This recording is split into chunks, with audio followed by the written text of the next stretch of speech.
আপনাদের বগুড়ার শহীদ প্রেসিডেন্ট জিয়াউর রহমানের ভাতিজি, যেটা জনাব তারেক রহমানের চাচাতো বোন হয়, এই মাহরিন বেগম খালেদা জিয়া যখন অসুস্থ ছিলেন হাসপাতালে তিনি গোপনে গোপনে খাবার দিয়ে আসতেন। জেলখানাতেও যখন তিনি বন্দী ছিলেন বেগম খালেদা জিয়া, তখন সেখানে গিয়েও খাবার পৌঁছায় দিতেন। মানুষ তাকায় থাকতো, যেনার পরিচয়টা সবাই জানতো। মাইলস্টোন স্কুল অ্যান্ড কলেজে চাকরি করেন, একজন শিক্ষিকা। কিন্তু তিনি যে শহীদ প্রেসিডেন্ট জিয়াউর রহমানের ভাতিজি জনাব তারেক রহমানের চাচাতো বোন, এটা অনেকে জানে না। এখন তার পরিচয় প্রকাশ পেয়েছে এবং এই পরিচয় বহন করে কোনো জায়গায় তিনি ক্ষমতাও দেখান নাই, প্রভাব দেখান নাই, সাদা মাটা জীবন যাপন করেছিলেন। একজন শিক্ষিকা, যেই শিক্ষিকার নাম আপনারা শুনেছেন মাহরিন। আল্লাহরই বান্দি 20 জন সন্তানকে আগুনে পোড়া সন্তানগুলোকে বের করে দিয়েছেন। নিজের দেহে আগুন লাগছে। এই ভদ্র মহিলার পরিচয় আপনাদের বগুড়ার শহীদ প্রেসিডেন্ট জিয়াউর রহমানের ভাতিজি এই মাহরিন আল্লাহরই বান্দি নীলফামারী জেলায় বাড়ি। তার স্বামী তার স্ত্রীকে হারিয়ে চোখের পানি ছেড়ে দিয়ে কান্না করতেছেন, বলতেছেন আমার স্ত্রী যখন তাকে হাসপাতালে চিকিৎসার জন্য নিয়ে যাওয়া হচ্ছে, আমি তাকায় দেখে আমার বেবির শরীরের শত হাত পুড়ে গেছে। আমার স্ত্রী আমার হাতটা ধরলেন আর দেখে বলে, হয় তোমার জীবনে আর কোনোদিন তোমার সাথে দেখা হবে না, আমার হাতটা একটু শক্ত করে ধরো। স্বামী ডেকে বলে, বিবি তুমি তো চাইলেই ওখান থেকে বের হয়ে আসতে পারতা, কেন বের হইলা না? নিজেকে এভাবে আগুনের মধ্যে পুড়িয়ে ফেলে দিলাম কার জন্য?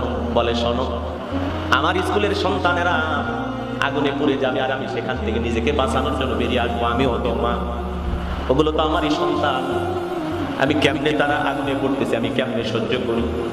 এই জন্য আমি 1 নয় 2 নয় 20 জনেরও বেশি ছাত্রকে সেখান থেকে বের করে দিয়েছি।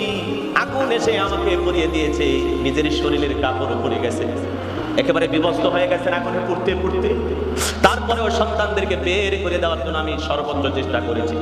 কখন যে আগুনের মধ্যে পুড়ে অজ্ঞান হয়ে গেছে, চুলগুলো পুড়ে গেছে। আল্লাহর বান্দা দেখে বলে, স্বামী আর কোনোদিন হয়তো বা দেখা হবে না, এটাই হয়তো আপনার সাথে আমার শেষ দেখা।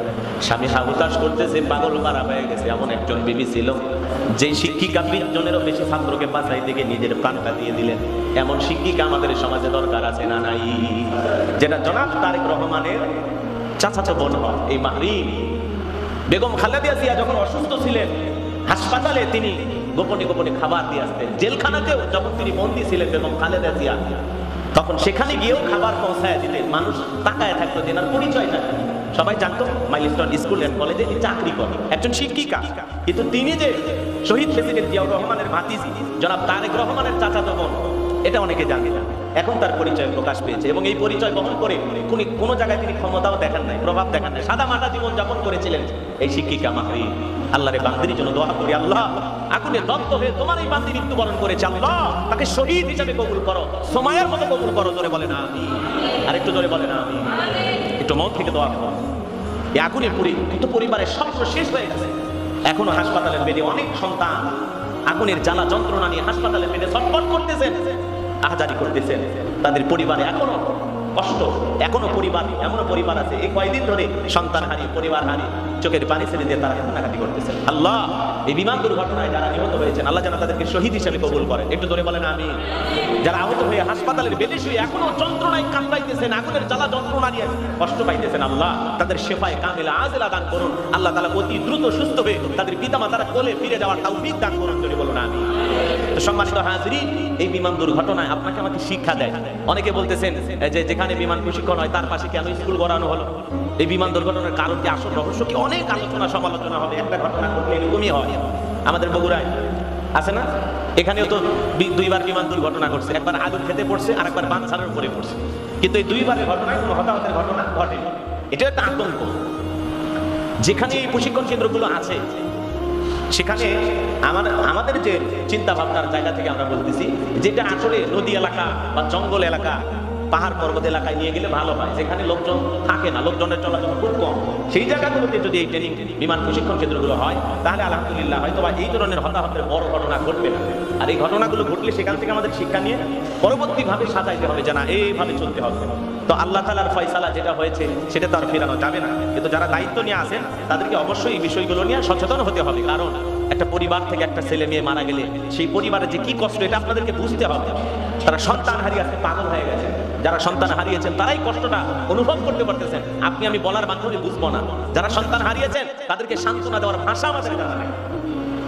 এই জন্য প্রত্যেকটা বিষয়ে আমাদের একটু চিন্তা ভাবনা করা লাগবে, যাতে আমাদের কাজকর্ম মানুষের ক্ষতির কারণ না হয়, বিপদের কারণ না হয়। আল্লাহ যেন আমাদের হেদায়েত দান করেন, এটা জোরে বলেন আমিন। যারা রাষ্ট্র পরিচালনা করেন তাদেরকেও যেন আল্লাহ তাআলা সঠিকভাবে দিক নির্দেশনা বুঝে কোথায় কোন এলাকায় এই প্রশিক্ষণ কেন্দ্র, বিমান প্রশিক্ষণ ক্ষেত্রগুলো খুললে, যেখানে ট্রেনিং সেন্টারগুলো খুললে মানুষের ক্ষতি হবে না, সেই জায়গাগুলোতে এই বিমান প্রশিক্ষণ কেন্দ্রগুলো খোলা দরকার। আল্লাহ যেন তাদের হেদায়েত দান করেন, এটা জোরে বলেন আমিন। সম্মানিত হাজিরিন, আমি আপনাদের উদ্দেশ্যে যে আলোচনা করতে যাচ্ছিলাম পবিত্র কোরআনুল কারীমের সূরা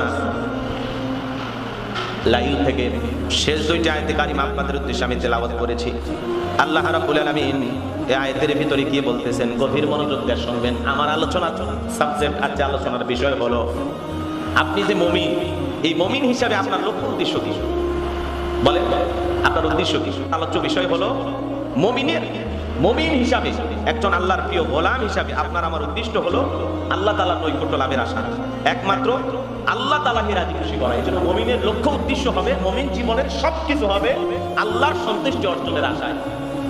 এই জন্য আমি আপনাদের সামনে সেই দুইটি আয়াত কারিমা তেলাওয়াত করেছি। আল্লাহ রাব্বুল আলামিন বলেন, ইল্লা বিতিগা ওয়াজহি রাব্বিহিল আ'লা ওয়ালা সাওফা ইয়ারদা। আল্লাহ তাআলা বলেন, তারাই কেবলমাত্র আল্লাহ তাআলার সন্তুষ্টি অর্জন করতে পারে, তারাই কেবলমাত্র আল্লাহর সন্তুষ্টি অর্জনের উদ্দেশ্যে কাজ করে থাকে। যারা আল্লাহর সন্তুষ্টি অর্জনের জন্য কাজ করে থাকে, আল্লাহকে রাজি খুশি করার জন্য কাজ করে থাকে, আল্লাহ তাআলা তাদের উদ্দেশ্যে বলতেছে আপনার আমার জীবনের সকল ক্ষেত্রে একমাত্র আল্লাহ তাআলাকে রাজি খুশি করা। বলেন উদ্দেশ্য কি?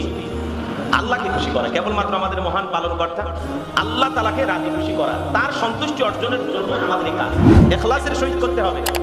আল্লাহকে খুশি করতে হলে ঈমান আনার পরে ইখলাসের সহিত আল্লাহর সন্তুষ্টি অর্জনের জন্য, জান্নাত পাওয়ার জন্য আপনাকে আমাকে এই কাজগুলো করতে হবে। সুবহানাল্লাহ।